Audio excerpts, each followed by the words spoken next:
So what do? Keep on sinning so God can keep on forgiving? I should hope not. If we've left a country where sin is sovereign, how can we still live in our old house there? Or didn't you realize we'd packed up and left there for good? That's what happened in baptism. When we went under the water, we left the old country of sin behind. And when we came up out of the water, we entered into a new country of grace, a new life in a new land. That's what baptism into the life of Jesus means. When we're lowered into the water, it's like the burial of Jesus. And when we're raised up out of the water, it's like the resurrection of Jesus.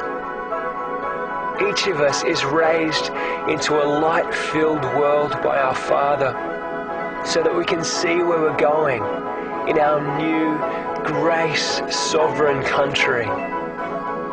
Could it be any clearer? Our old way of life was nailed to the cross with Christ, a decisive end to that sin-miserable life, no longer at sin's every beck and call. What we believe is this: if we get included in Christ's sin-conquering death, we also get included in his life-saving resurrection. We know that when Jesus was raised from the dead, it was the signal of the end, of death as the end. Never again will death have the last word. When Jesus died, he took sin down with him. But alive, he brings God down to us. From now on, think of it this way. Sin speaks a dead language that means nothing to you, but God speaks your mother tongue, and you hang on every word. You are dead to sin and alive to God. That's what Jesus did. That means you must not give sin a vote in the way that you conduct your lives. Don't give it the time of day. Don't even run little errands that are connected with that old way of life, but throw yourselves wholeheartedly and full time, remembering that you've been raised from the dead, into God's way of doing things. Sin can't tell you how to live. After all, you're not living under that old tyranny any longer. You're living in the freedom of God. Do you see what this means?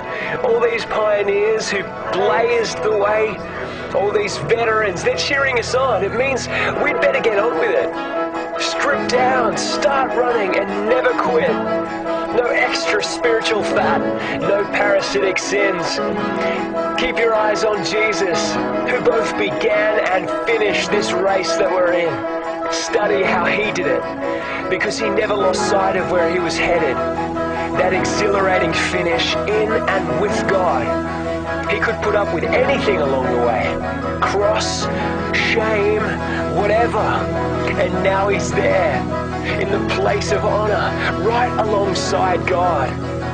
So when you find yourselves flagging in your faith, go over that story again, item by item. That long litany of hostility that he plowed through. That will shoot adrenaline into your souls. Love the Lord your God with all of your passion, with all of your prayer, with all of your muscle, with all of your intelligence. Because everlasting, abundant, and overflowing life is here today. We're going public with this. Christ is risen.